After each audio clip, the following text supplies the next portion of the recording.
نحمدہ ونصلی علی رسولہ الکریم، اما بعد فاعوذ باللہ من الشیطان الرجیم، بسم اللہ الرحمن الرحیم۔ قال اللہ تبارک و تعالی انا نحن نزلنا الذکر و انا لہ لحافظون، وقال تعالی هو الذی ارسل رسولہ بالہدی ودین الحق لیظہرہ علی الدین کلہ ولو کرہ المشرکون۔ وقال النبی صلی اللہ علیہ وسلم کانت بنو اسرائیل تسوسهم الانبیاء کلما ہلک نبی خلفہ نبی آخر الا لا نبی بعدی سیکون خلفاء فیکثرون۔ صدق اللہ مولانا العظیم وصدق رسولہ النبی الکریم۔ معزز دوستو، دین اسلام کی کامل اور مکمل تعلیمات قیامت تک کے لیے اللہ تبارک و تعالیٰ نے انسانیت کی ترقی اور فلاح و بہبود کے لیے محفوظ کی ہیں۔ اللہ پاک ارشاد فرماتے ہیں کہ ہم نے یہ ذکر، نصیحت کا یہ قانون، انسانی یادداشت کو بہتر بنانے اور کامیاب بنانے کا یہ قانون ہم نے نازل کیا ہے۔ انا نحن نزلنا الذکر، اور ہم ہی اس کی حفاظت کرنے والے ہیں۔ وَإِنَّا لَهُ لَحَافِظُونَ۔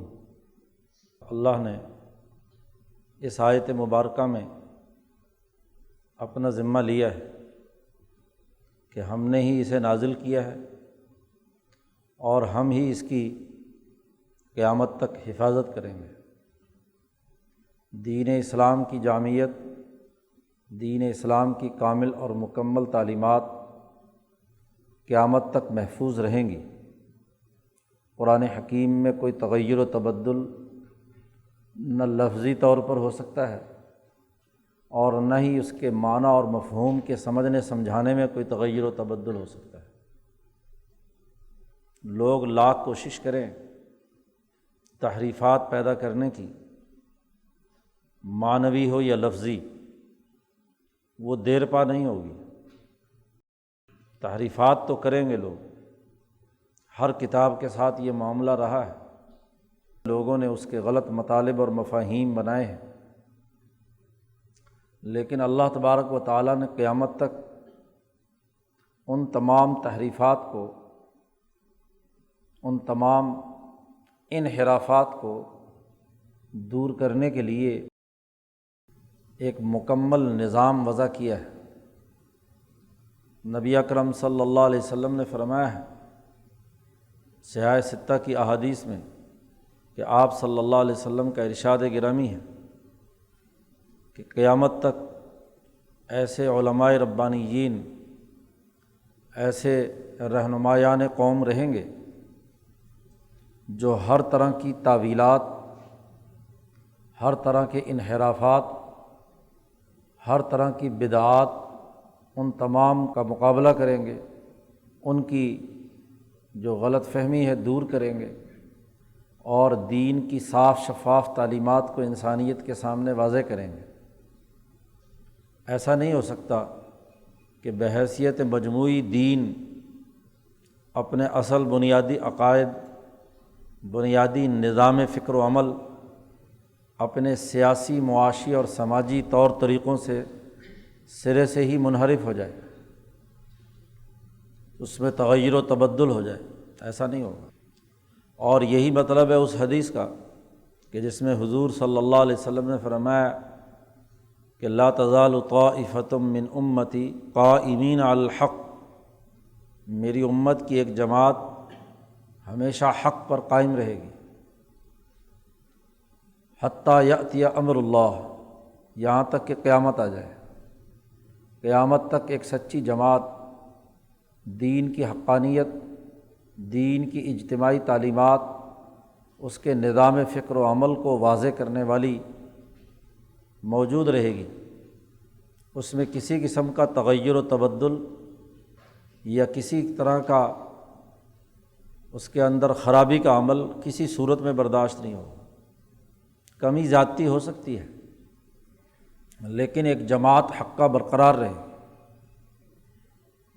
اب اس تناظر میں دین اسلام کی تعلیمات کے حوالے سے یہ سمجھنا کہ وہ ایک مخصوص عرصے پہ آ کر ختم ہو گیا، کچھ عرصہ رہا یا حضور کی زندگی تک رہا۔ کچھ لوگوں کا یہ تصور کر لینا کہ محض 30 سال اسلام رہا، اس کے بعد اسلام ختم ہو گیا۔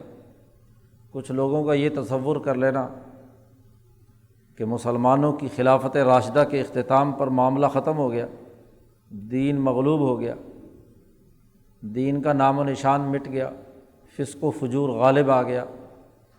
یا اسی طریقے سے خلافتوں کا یہ سلسلہ منقطع ہونے کے بعد سمجھ لیا جائے کہ خلافت راشدہ بنو امیہ، بنو عباس اور بنو عثمان کے خاتمے کے بعد اب دین مٹ گیا، اب دنیا میں دین اسلام کی تعلیمات برقرار نہیں رہیں۔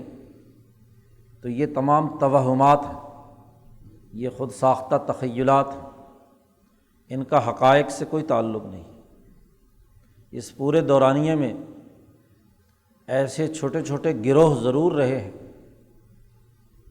جو تفرقے کے انداز میں اس طرح کے تصورات و خیالات رکھتے رہے ہیں، لیکن جماعتوں کی اجتماعیت، دین اسلام کی جامع تعلیمات کا بنیادی تصور وہ کبھی بھی اس طرح کے انحرافات سے نہیں گزرا کہ سرے سے دین کی تعلیمات ختم ہو کر رہ گئی۔ اس کا نظام فکر و عمل مستقل طور پر برقرار رہا ہے۔ یہ ضرور ہے کہ خلافت راشدہ کے زمانے میں جس اعلیٰ درجے پر تھا، وقت گزرنے کے ساتھ ساتھ وہ اعلیٰ معیار اس میں کمی آئی۔ کمی آنا تو ایک فطری بات ہے، لیکن سرے سے دین کا مٹ جانا یا ختم ہو جانا اور فسق و فجور یا کفر اور ظلم کا ایسا حاوی ہو جانا کہ دین ہی سرے سے مٹ جائے یا اس کی تعلیمات ہی مفلوج ہو کر رہ جائیں، یہ تصور غلط ہے۔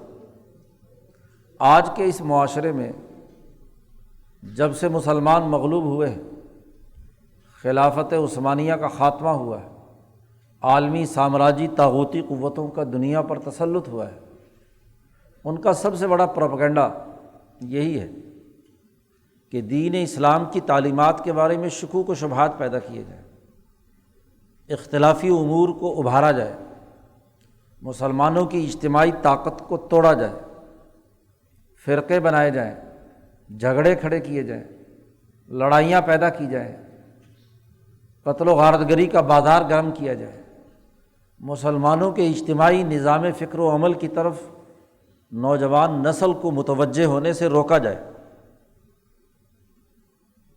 چنانچہ فرقہ واریت کا زہر پچھلے 100-150 سال میں اس بر عظیم پاک و ہند میں بالخصوص اور دنیا بھر میں عالمی سامراج نے اپنے مفادات کے لیے فروغ دیا۔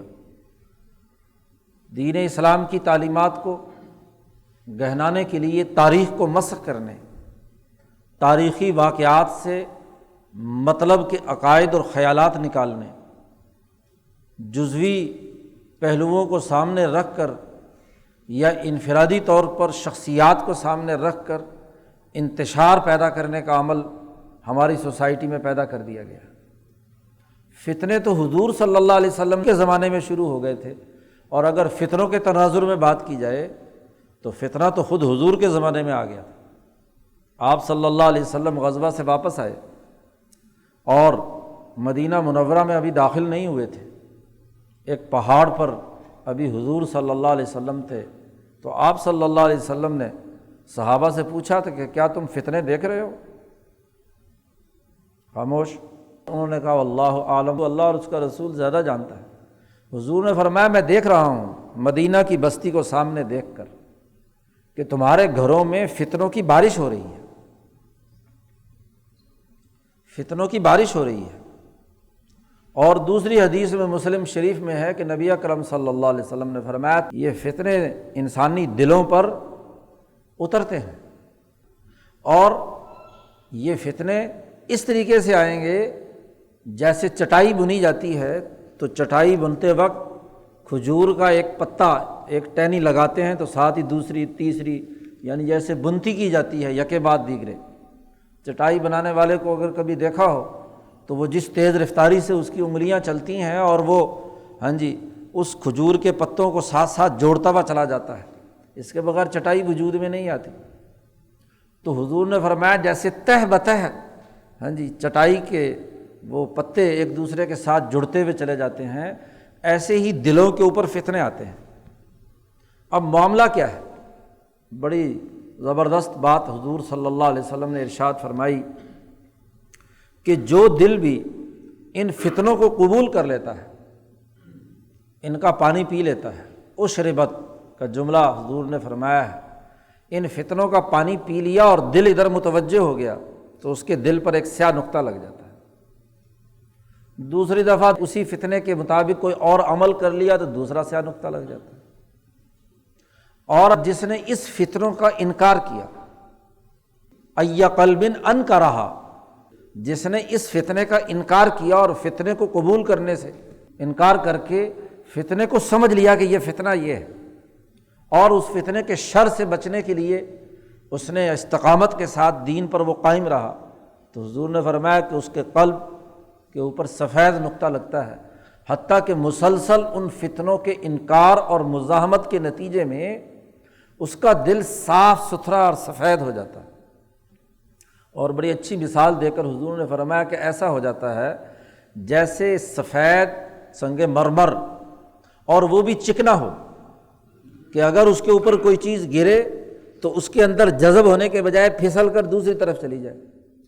تو دنیا میں رہتے ہوئے فتنے تو آئیں گے نا، بارش برسے گی تو ہر ایک پہ برسے گی۔ فتنوں کی بارش حضور نے دیکھی مدینہ پر پڑتی ہوئی، اور حضور نے فرمایا خلال بیوتکم، تمہارے گھروں کے اندر میں نے فتنے دیکھے۔ تو یہ فتنے کی بارش تو ہوگی، لیکن اگر دل عزم و ہمت، عقل و شعور اور فہم و بصیرت کی بنیاد پر اس فتنے کی مزاحمت کرتے کرتے کرتے کرتے اس حالت میں ہو گیا، اتنا مستقیم ہو گیا، اتنا صاف ستھرا ہو گیا کہ اس کے اوپر فتنہ آتا بھی ہے تو جذب ہونے کے بجائے پھسل کر نیچے چلا جاتا ہے۔ چکنے پتھر پر جتنا بھی آپ بارش برسائیں، پانی برسائیں، چیز بھی برسائیں، چکناہٹ کی وجہ سے اندر بھی جذب نہیں ہوتا اور باہر نکل جاتا ہے۔ اور حضور صلی اللہ علیہ وسلم نے فرمایا کہ جس قلب نے اس فتنے کا پانی پی لیا،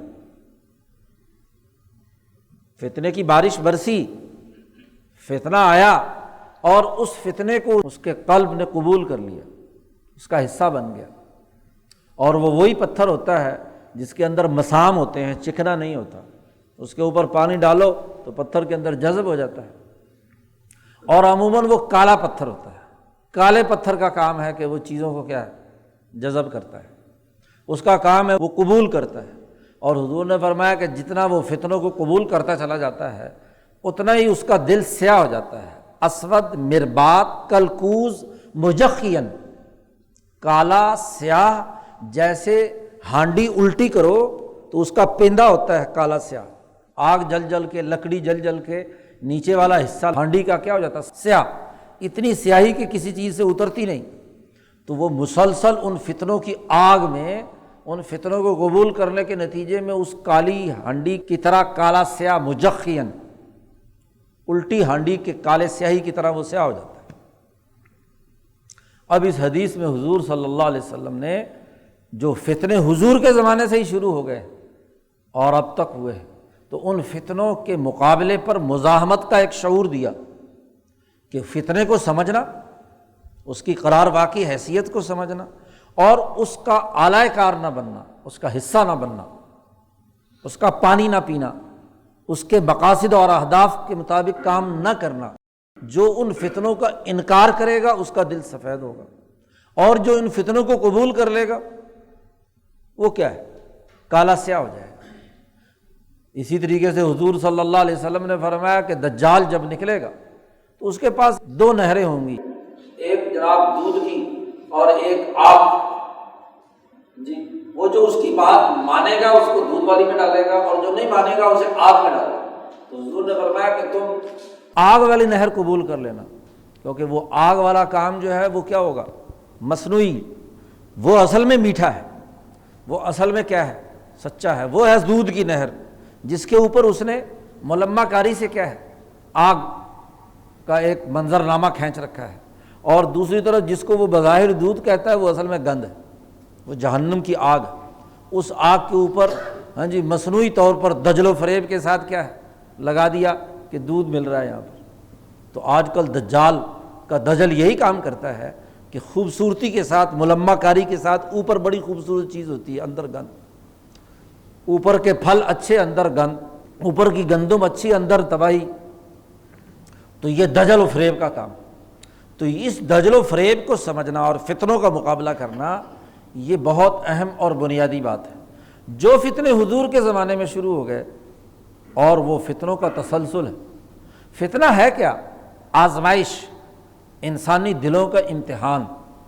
فتنہ تو امتحان کے لیے، اور اللہ پاک نے فرمایا کہ یہ فتنے جو ہیں یہ تو انسانوں کا امتحان لینے کے لیے ہے۔ احسب الناس ان یترکوا ان یقولوا آمنا وهم لا یفتنون، کیا لوگوں نے یہ گمان کر لیا ہے کہ وہ مسلمان ہو گئے اور انہیں جنت میں مل جائے گی اور ان کو فتنے میں مبتلا نہیں کیا جائے گا، آزمایا نہیں جائے گا؟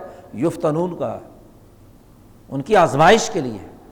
فتنے تو آزمائش ہے، اور فتنوں کا یہ تسلسل شہادت حضرت عمر سے شروع ہوتا ہے۔ بڑا فتنہ جو سوسائٹی کی اجتماعی طاقت کو توڑنے کے لیے برپا کیا گیا۔ بخاری میں حدیث ہے، عمر فاروق نے حذیفہ بن الیمان صاحب سر رسول اللہ صلی اللہ علیہ وسلم، حضور کے رازدار حذیفہ بن الیمان سے پوچھا کہ وہ فتنے کے بارے میں تمہارے پاس کیا معلومات ہے؟ حضور کے رازوں میں سے یہ فتنوں کے بارے میں راز کون کون سا ہے؟ تو انہوں نے عام سے فتنے بیان کرنے شروع کیے۔ عمر فاروق نے فرمایا یہ فتنے نہیں پوچھ رہا، بڑا فتنہ۔ تو انہوں نے کہا کہ حضرت عمر سے کہ آپ کا اس فتنے سے تعلق نہیں ہے، آپ کے بعد یہ فتنے شروع ہوں گے، فتنوں کا دروازہ آپ کے بعد شروع ہوگا۔ حضرت عمر نے پوچھا کہ یہ دروازہ توڑا جائے گا یا کھولا جائے گا؟ چابی سے اس دروازے کو کھولیں گے یا اس دروازے کو توڑ کر کیا ہے فتنوں کا آغاز ہوگا؟ تو حذیفہ بن الیمان نے کہا کہ فتنوں کا دروازہ توڑنے پر کام ہوگا، چابی سے کھولنا نہیں ہے۔ یعنی عقل و شعور سے اس فتنے کا مقابلہ نہیں ہوگا، وہ فتنہ آئے گا تو دروازے توڑ کر آئے گا۔ تو عمر فاروق نے فرمایا کہ پھر قیامت تک کبھی بھی وہ دروازہ بند نہیں ہوگا، فتنے آتے ہی رہیں۔ تو حذیفہ بن الیمان نے فرمایا کہ یہ فتنہ کون سا تھا؟ شہادت عمر۔ حضرت عمر نے پوچھا کہ میری شہادت ہوگی، میرا قتل ہوگا جس پر یہ فتنوں کا دروازہ کھولے گا، یا میں تبھی موت کے ساتھ دنیا سے چلا جاؤں گا اور مسئلہ جو ہے خلافت کا یا سیاست کا نئے انداز میں خود بخود حل ہو جائے گا؟ انہوں نے کہا توڑا جائے۔ بعد میں راوی نے پوچھا حذیفہ سے کہ حضرت عمر کو پتہ تھا کہ اس فتنے سے مراد وہ خود ہے، ان کا دروازہ ٹوٹنا ہے، ان کا شہادت ہے؟ انہوں نے کہا کہ ہاں پتہ تھا۔ تو فتنوں کا دروازہ تو حضرت عمر کی شہادت سے شروع ہو گیا۔ اب چاہے شہادت عمر ہو، شہادت عثمان ہو، شہادت علی ہو، یا شہادت حسن و حسین ہو، یہ سارے فتنوں کے دروازے ہیں۔ اب ان فتنوں میں سے عقل و شعور کی بنیاد پر صاف سفید چکنے پتھر کی طرح گزر جانا یہ کمال ہے، اور اگر ان فتنوں سے کیا ہے ان کا پانی پی لینا اور ان کی بنیاد پر گروہیت اور فرقہ واریت پیدا کر لینا، سوسائٹی کی اجتماعیت کو توڑنا، قتل و غارت گری، دہشت گردی اور بد امنی کو فروغ دینا، یہ فتنے کے پانی کو قبول کرنا ہے۔ یہ فتنے تو شروع ہو گئے، اور فتنے اگر حضور کے زمانے سے ہی شروع ہوئے تو اگر حضرت حسین کی شہادت کو فتنہ کہا جائے تو حضرت عثمان کی شہادت بھی تو فتنہ تھی، حضرت عمر کی شہادت بھی تو فتنہ تھی، اور حضرت علی کے اوپر جو حملہ ہوا اس کی بنیاد پر ان کی شہادت بھی تو فتنہ تھی، امیر معاویہ پر حملہ کرنے کے لیے جنہوں نے حکمت عملی بنائی وہ بھی تو فتنہ تھی۔ تو فتنوں کا تو دروازہ ہے۔ ان فتنوں کی موجودگی میں یہ سمجھنا کہ دین مٹ گیا،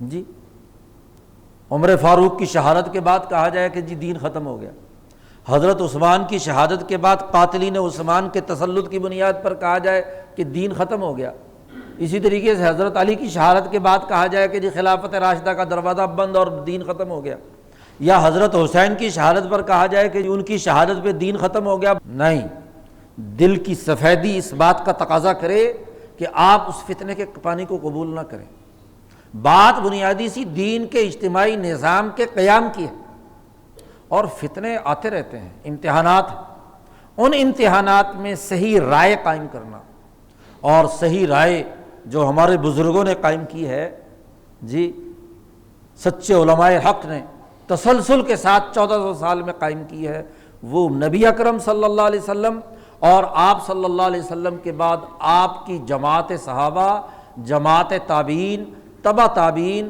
علماء ربانیین، ائمہ محدثین، فقہائے مجتہدین اور صوفیاء اعظام کی جو اجتماعیت رہی ہے، اور جس اجتماعیت نے اپنی اجتماعی طاقت سے پیش آمدہ فتنوں کا مقابلہ کر کے دین کو محفوظ رکھا ہے، اس نظریے پر قائم رہنا، اجتماعی نقطہ نظر سے معاملات کو دیکھنا، فرد کی بنیاد پر نہیں، فرد امام حسین ہو یا فرد حضرت عثمان ہو، فرد حضرت عمر فاروق ہو یا حضرت علی ہو یا حضرت امیر معاویہ ہو، پورا بنو امیہ ہو یا بنو عباس ہو، فرد قائم ربط ملت سے ہے، تنہا کچھ نہیں۔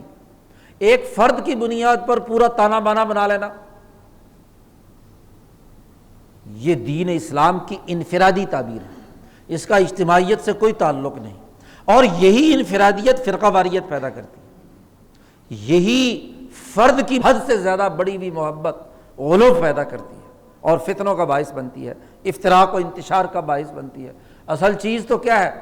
حضور صلی اللہ علیہ وسلم نے واضح کر دیا کہ ما انا علیہ واصحابی، وہ اجتماعیت ہے جس پر میں اور میرے صحابہ ہیں۔ شخصیات کے بارے میں کہا جا سکتا ہے کہ ان شخصیات نے اس اجتماعیت کے بنیادی نظریے میں کسی خاص کام یا کسی خاص عمل کے حوالے سے ایک جرأت مندانہ کردار ادا کیا۔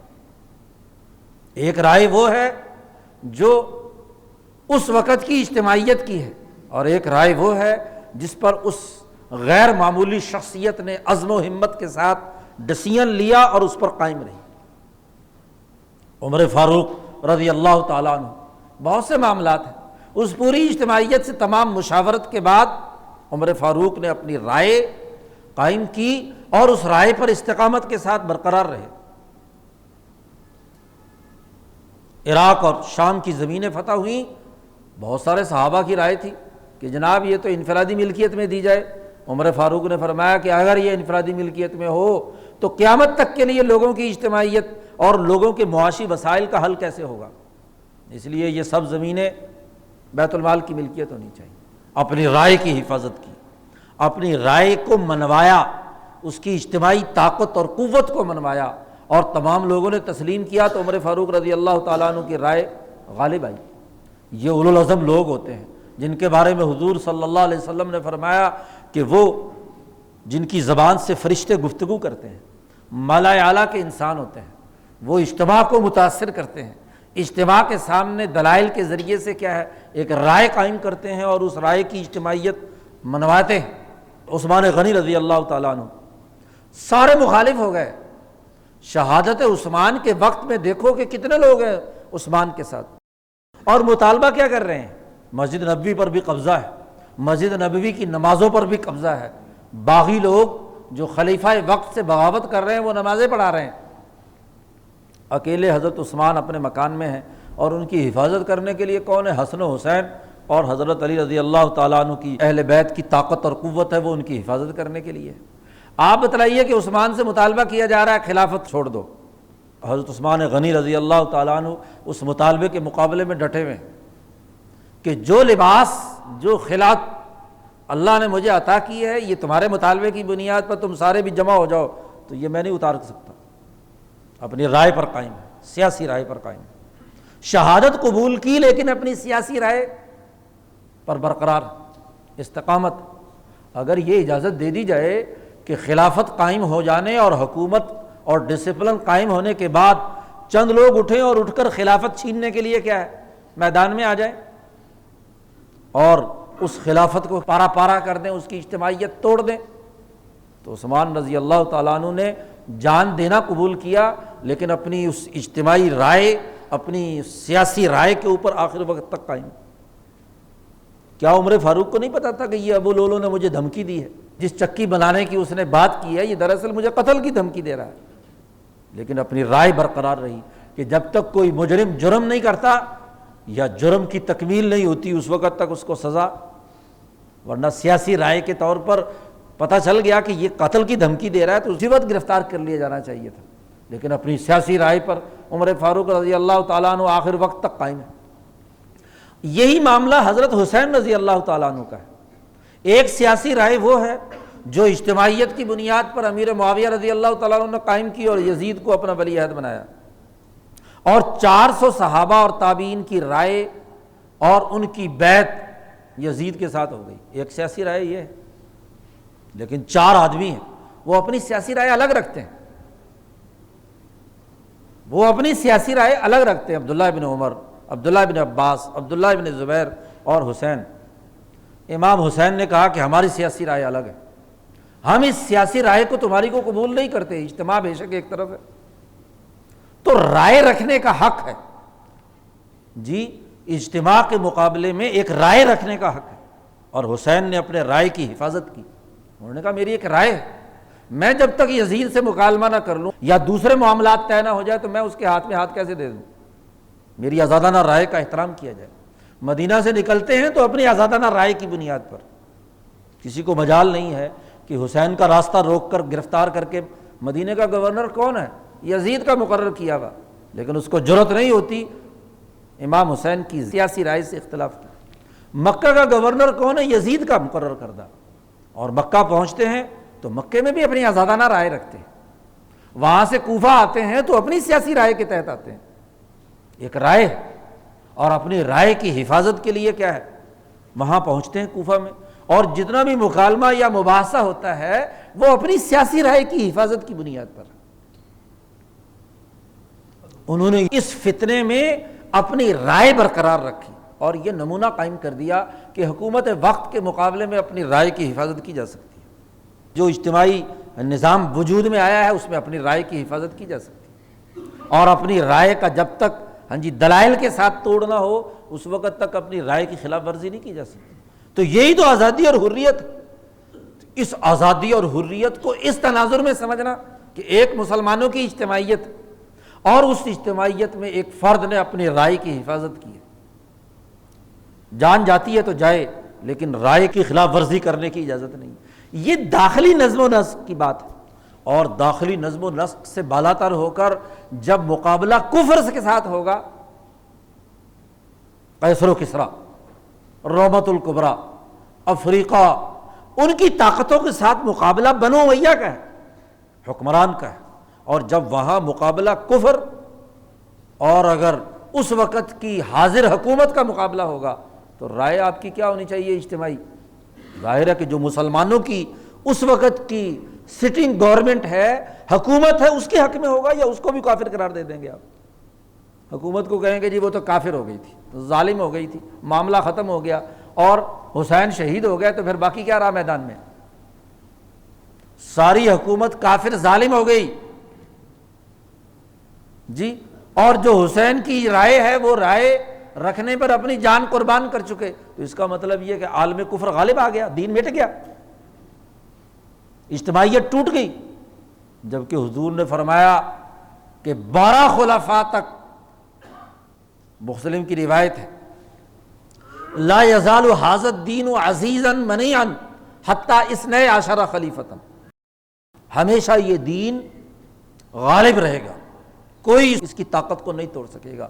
2 جملے فرمائے ہیں، عزیزا منیعا، وہ زبردست طاقتور بھی ہوگا، اور منیعا، کفر کو اور ظلم کو روکنے والا بھی ہوگا۔ 12 خلفاء کہاں تک ہوتے ہیں؟ اگر ترتیب سے بھی لاؤ تو 12 خلفاء نہیں ہوتے، تو 12 خلفاء تک دین غالب ہے، ان 11 خلفاء کے زمانہ تو بعد تک کا ہے، تو دین مٹ کیسے گیا؟ اگر اس کو ظلم کہا جائے، کفر کہا جائے اس حکومت کو، تو پھر کیا ہے؟ دین تو مٹ گیا۔ اور اگر دین قائم ہے تو اس کی اجتماعیت برقرار ہے۔ اس لیے شہادت حسین کے اس نازک موضوع، یا شہادت عثمان یا شہادت عمر کے موضوعات، ان کا تعلق فتنوں اور آزمائش، دلوں کی آزمائش، کون سا دل اس میں سے فتنہ تلاش کر کے دین کی جڑوں کو کھوکھلا کرتا ہے اور کالا سیاہ کالی ہنڈی کی طرح بننا چاہتا ہے، اور کون سا دل ہے جو ان فتنوں کو صحیح قرار واقعی طور پر سمجھ کر دین کے غلبے کا نظریہ رکھتا ہے، اور آج کے سامراج کے مقابلے میں دین کی اس اجتماعی طاقت اور قوت کو، جو صحابہ کے تسلسل سے بنو امیہ کی 100 سالہ غلبے کی طاقت، بنو عباس کی 600 سالہ طاقت اور بنو عثمان کی 500-600 سالہ طاقت اور قوت کے تسلسل کو برقرار رکھتے ہوئے دین کے غلبے کا نظریہ رکھتا ہے، تو اس کا دل سفید ہے، اس کے اوپر فتنہ آتا ہے اور پھسل کر ادھر ادھر چلا جاتا ہے، اور اگر وہ فتنوں کا پانی قبول کر رہا ہے تو دل کالا نہیں ہوگا تو اور کیا ہوگا؟ اور دل کی یہی سیاہی ہے جو آج سیاہ رات کی طرح مسلمان معاشروں پر چھاتی جا رہی ہے، کہ وہ ان فتنوں کے پانی کو قبول کر کے دین کو بطور نظام کے پیش کرنے کے بجائے فرقہ وارانہ بنیادوں پر، گروہیت کی بنیادوں پر، دہشت گردی، قتل و غارت گری، لڑائی جھگڑے اور بد امنی کی بنیاد پر فروغ دینے کے لیے کام کر رہی ہے۔ اللہ تعالی ہمیں عقل و شعور نصیب فرمائے اور ان واقعات سے، ان فتنوں سے، ان آزمائشوں میں صحیح شعور کے ساتھ سچی اجتماعی رائے قائم کرنے، صاف سفید پتھر کی طرح اپنے دل کو نورانی اور سفید بنانے کا عزم کے ساتھ کام کرنے کی توفیق عطا فرمائے۔ وآخر دعوانا الحمد للہ رب العالمین۔